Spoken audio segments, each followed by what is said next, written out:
What you got going on today, Pinky? We're loading up the cow to go take her to our friend's house. To do what? To go hopefully get her bred. Get her bred. And your type of cow is a what? She is a short-legged Dexter. Short-legged Dexter. And what are you going to breed her to? A Highland. A Highland. And those are the big woolly teddy bear looking things, right? All right. You think this will work? I think so. We done this before? Yeah. All right. So you may notice that our setup looks a little different from what you'd see a lot of people using to move their animals. Pinky, do we have access to cattle trailers? Yes, we do. We've got many people we could borrow a cattle trailer from, but this also works, and there's a couple reasons it works. Number one, are we heading a far distance? No, we're not. Okay, and we're heading down quite a bit of what type of road? Dirt roads. Dirt road, gravel road, low speed. Also, you have to know the temperament of your cow. Is this one wild, or how is she? She is not wild. She's very calm and nice.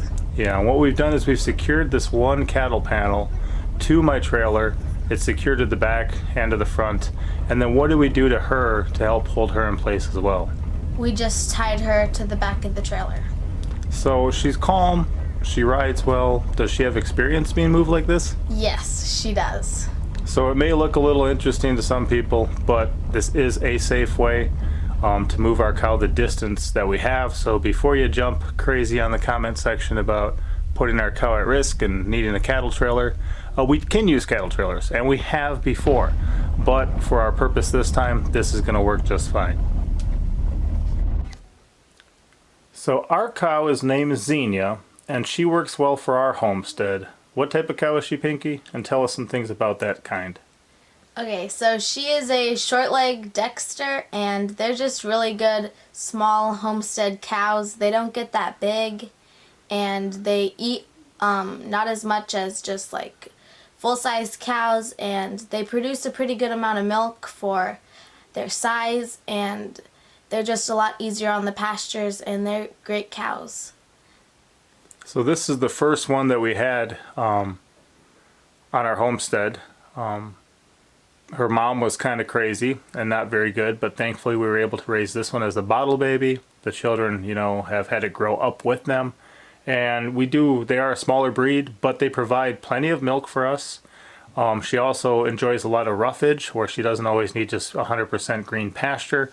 And they can survive on less than usual. So a good small size cow.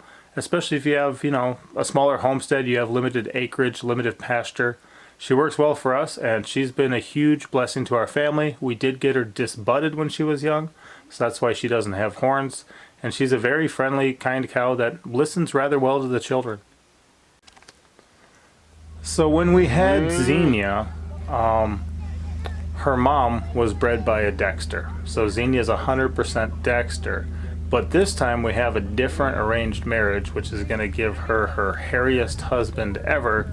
Because what breed of cow are we breeding it to? A Highland. So a Highland. Those are from like Scotland originally, right? Yes. What do you know about them? Well, they are not very big either, and they're a bit heavier than Dexter's, and they were made mainly for meat, but people do milk them sometimes, and they're just really cool cows, and they're just a very nice, smaller type cow. They are a bit taller than Dexter's sometimes, and they're just really cool. Yeah, they look like big, fuzzy teddy bears almost with horns. Some of the ones we saw at our friend's place almost look like young bison. They're definitely some shaggy, interesting guys. That's why they work well in colder climates, but you can raise them in some more warm climates as well. At birth weight, they are a little bit bigger than Dexters usually are. So if this was a first-time mother, we would be more concerned with breeding it. But then again, it's going to get half of its genetics from its mom. So we're hoping that all goes well. And they do actually cross Dexters and Highlands. And what do they call those? I think they call them high-dex cattle. High-dex. So we're not sure what it's going to look like. If it's a male, we may just be using it for meat, and if it's a female, I don't know if we'll sell it or keep it or try to milk it, but hopefully she gets pregnant here, and hopefully we get a cool calf off of it, whatever sex it may be. Yeah, I think I left that one. This is not altogether good girl. uncommon when you introduce a lone new member to a herd. So what is going on here, Pinky? Well, she had not been with cows big cows for a while since her last breeding, and so she was quite shy and a little bit scared of them. And they do look pretty different, Intimidating. interesting, yeah, and especially when they're chasing you. Big horns, shaggy cows, and so she ran away from them for quite a while, and she just run to us and try to hide behind us, but we were there, and she did pretty good after a while. She just got used to them, but she was not very very brave when they were coming at her. Well, and imagine even if you were alone and you showed up somewhere and there was just 20 eager people who you didn't know who really wanted to meet you, and they all could just come running up to you at once. I mean, it's not a one-on-one interaction here. There's a good herd of cattle that are all excited and coming to check her out and wondering. So to be intimidated is not without warrant. But Yeah. she definitely eventually warmed up to them, and they warmed up to her. She saw that they weren't a threat. They saw she wasn't. And here on our homestead, she's not that big of a cow. She has given birth before, but compared to our sheep and our turkeys and our chickens and ducks, she's pretty big for our homestead. So it was a much different feeling for her to be in this herd of cattle. I think it's even larger than the last time. Yeah, there's more cows, yeah. There's more cows than the Dexter herd that we dropped her off with to get bred last time.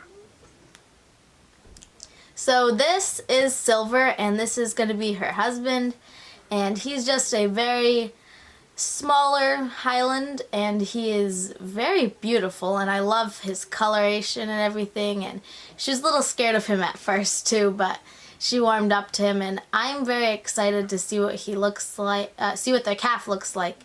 And he's just a very beautiful, amazing looking bull, and this is going to be a really cool experience.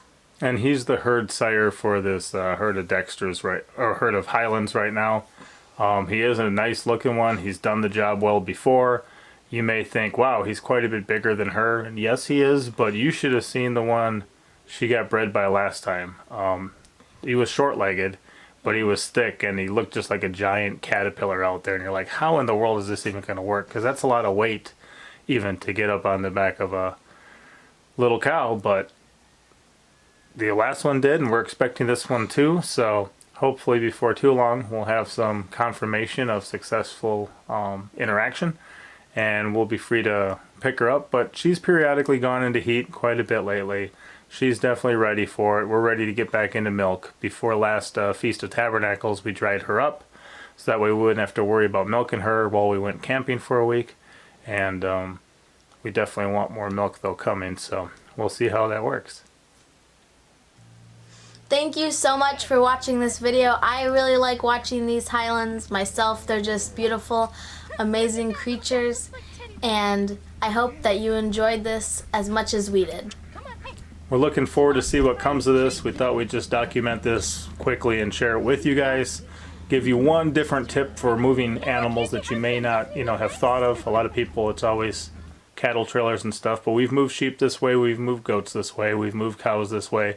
Of course, again, small, tame cow, but it can work, and it has worked for us. Again, we're not traveling 65 miles an hour, down the road for 20 miles or something like that. It's a different scenario out here in the country, but it works well for us, and we're going to let some more of this Highland footage just play for you guys as we roll out, so feel free to watch to the end.